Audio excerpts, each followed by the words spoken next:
Hello, কি অবস্থা সবার? আশা করি ভালো আছেন। তো আজকের ভিডিওতে আমরা কথা বলবো আমাদের এই সময় হচ্ছে আম, তারপরে বিভিন্ন যে ফল গাছগুলো আছে এগুলোতে ফুল আসার সময় চলে এসেছে। যেহেতু জানুয়ারি মাস অলরেডি মিডল চলে এসেছে, তো মোটামুটি অলমোস্ট কিছু কিছু গাছে ফুল চলে এসেছে, আর কিছু গাছে ফুল আসবে। তো এই অবস্থায় আমাদের গাছে পানি এবং খাবার দেওয়া বন্ধ করে দিতে হবে, তাহলে আমাদের গাছে পর্যাপ্ত পরিমাণে ফুল আসবে সব গাছেই। তো যখন ফুল চলে আসবে, ফুল চলে আসা শেষ হবে, তখন থেকে আমাদের গাছে পর্যাপ্ত পরিমাণে পানি, গাছে তো না মানে মাটিতে, গাছের গোড়ার মাটি আমাদের সবসময় ভেজা রাখা লাগবে। এবং তখন আমরা খাবার দিলে গাছে তখন ফলটা ধরবে।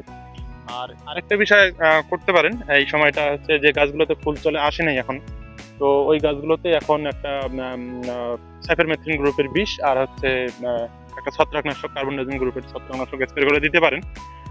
যার ফলে গাছের যে ফুল আসার পর যে আমাদের পোকাটা যে হয়, আর হচ্ছে ফুল যে ঝরে পড়া, ফুল যে শুকিয়ে যাওয়ার যে সমস্যাটা হয়, ওই সমস্যাটা থেকে আমরা সমাধান পাবো। তো এই ছিল ভিডিওটি ভালো লাগলে অবশ্যই লাইক, কমেন্ট এবং শেয়ার করতে ভুলবেন না। আর চ্যানেলটিতে আমার অবশ্যই সাবস্ক্রাইব করে রাখবেন, আমি বরাবরই এই ধরনের ভিডিও দিয়ে থাকি। ধন্যবাদ।